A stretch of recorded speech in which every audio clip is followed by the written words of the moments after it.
ரோஜா மதினத்து ராஜா நம் உயிரிலும் மேலான கண்மணி நாயகம் ஸல்லல்லாஹு அலைஹி வஸல்லம் அவர்கள் மீதும் அவர்களுடைய அடிச்சுவடுகளை அப்படியே பின்பற்றிய சத்திய சஹாபாக்கள், சன்மார்க்க தொண்டர்கள், தாபிஈன்கள், தபஅ தாபிஈன்கள், உலமாக்கள், சுஹதாக்கள், வலிமார்கள், இறைநேசர்கள், குறிப்பாக அல்லாஹ்வுடைய அடியார்களாக இருக்கக்கூடிய நம்மின் மீதும் அல்லாஹ்வுடைய வற்றா கிருபை என்றென்றும் கொண்டு நிலவட்டுமாக. அல்லாஹு தஆலா எல்லா சமுதாயத்திற்கும் நோன்பை கடமையாக்கியிருக்கிறார். ஒரு சில சமூகத்திற்கு சில கடமைகள் இருக்கும்.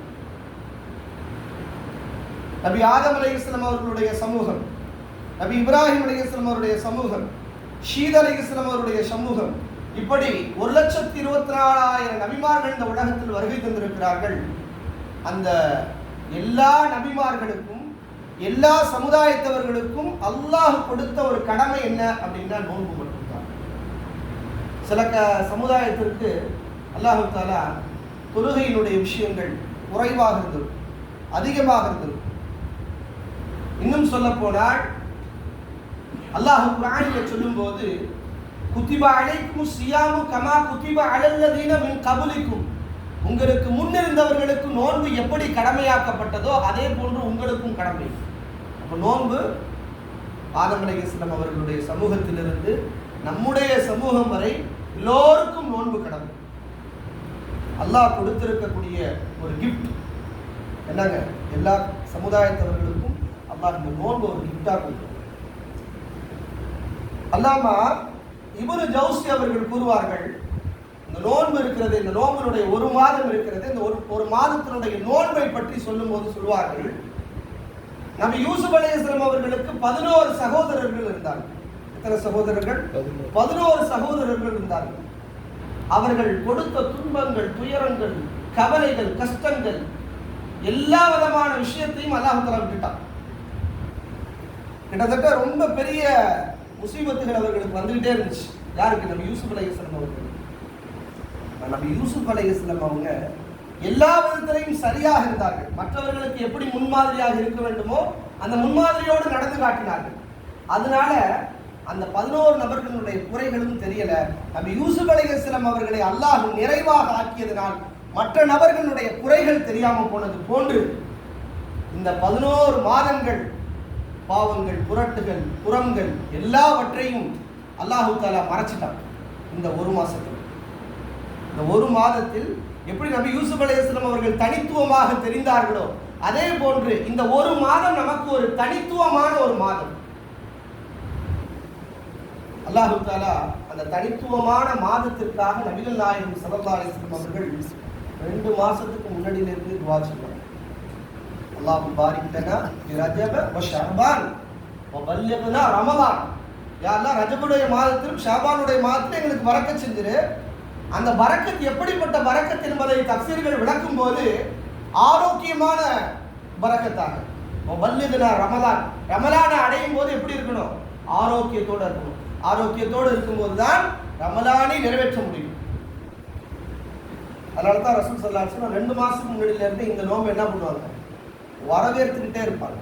இந்த ரமலானுடைய மாதம் அற்புதமான மாதம்.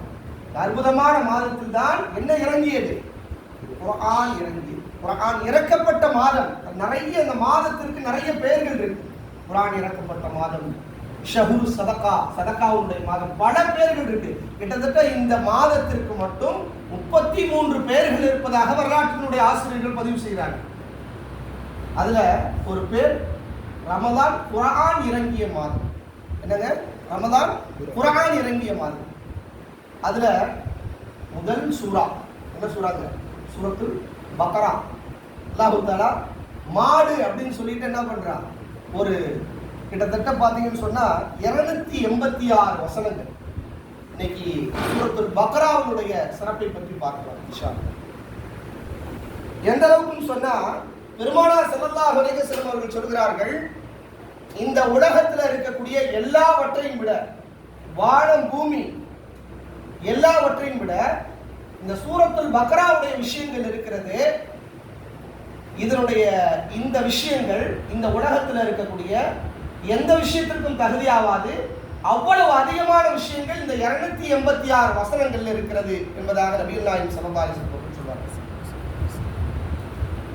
இன்னும் சொல்ல போனால் பெருமானார் ஸல்லல்லாஹு அலைஹி வஸல்லம் அவர்களுக்கு ஆரம்பத்திலிருந்து ஹயாத்திலிருந்து அவங்களுடைய காலகட்டம், அவங்களுடைய 40 வயதை எற்றி குர்ஆன் இறக்கப்பட்ட அந்த தருணத்திலிருந்து அவங்களுடைய மவுத்து வரை 63 வருடம், அந்த மவுத்து வரை கடைசி வரைக்கும் அவர்களுக்கு திருக்குர்ஆனுடைய வசனம், எந்த வசனம் இறக்கப்பட்டிருக்குது? சூரத்துல் பக்ராவில் இருந்து இறக்கப்பட்டிருக்கு. அதாவது கொஞ்சம் கொஞ்சமாக. மற்ற வசனங்கள் வெவ்வேறு விதமான இடங்கள்ல இருந்தாலும் மவுத்து வரை, பெருமானார் ஸல்லல்லாஹு அலைஹி வஸல்லம் அவருடைய மவுத்து வரை இறக்கி அருளப்பட்ட ஒரு அத்தியாயம் எது என்று சொன்னால் அது சூரத்துல் பக்ரா என்பதாக வரலாற்று ஆசிரியர்கள் பதிவு செய்கிறார். கிட்டத்தட்ட எத்தனை சட்டங்கள் இருக்குது அப்படின்னு சொன்னா 500 சட்டங்கள். எத்தனை சட்டங்கள்? 500 சட்டம். அல்லாஹ் தொழுகையை பத்தி சொல்றான், நோன்பை பத்தி சொல்றான், ஹஜ்ஜை பத்தி சொல்றான், கலிமாவை பற்றி அல்லாஹ் சொல்றான், குடும்பவியலை பற்றி சொல்றான். என்னென்ன விஷயங்கள் இருக்குதோ ஒரு மனிதனுக்கு தேவையான எல்லா விஷயங்கள் அல்லாஹு தஆலா கிட்டத்தட்ட ஒரு 500 சட்டங்களை பற்றி அல்லாஹு தஆலா சொல்வதாக வரலாற்றினுடைய ஆசிரியர்கள் பதிவு செய்கிறாங்க. அதே போன்று உபை இப்னு கஅப் ரலியல்லாஹு, அதாவது குர்ஆனை மிகவும் அழகாக ஓதக்கூடிய ஒரு தோழர் யாருங்க? உபை இப்னு கஅப் ரலியல்லாஹு. உபை இப்னு கஅப் ரலியல்லாஹு ஓதிட்டு இருப்பாங்க. ரசூல் ஸல்லல்லாஹு அலைஹி வஸல்லம் நேரடியா வருவாங்க. வந்து என்ன பண்ணுவாங்க? ரசூல் ஸல்லல்லாஹு அலைஹி வஸல்லம் கண்ணை பொத்திடுவாங்க. யார? உபை இப்னு கஅப் ரலியல்லாஹுவோட கண்ணை பொத்திடுவாங்க. கண்ணை பொத்திட்டு அவங்க ஓதுறது கேட்டுட்டு இருப்பாங்க. அந்த கண்ணை இப்படி எடுத்துட்டு பார்ப்பாங்கன்னா ஓதுறது நிப்பாட்டிடுவாங்க. உங்களுக்கு முன்னாடி நாம ஓத முடியுமா? ஏன்னா திருக்குர்ஆன் இறக்கி அருளப்பட்டது பெருமானார் ஸல்லல்லாஹு அலைஹி வஸல்லம் அவர்களுக்கு. அப்ப உபை இப்னு கஅப் ரலியல்லாஹு அவர்கள் அற்புதமாக ஓதுவார்கள். காரிகளுக்கெல்லாம் தலைவர் யாருங்க? உம்முல் காரின்னு சொல்லுவாங்க. இவங்க யாருங்க? உபை இப்னு கஅப் ரலியல்லாஹு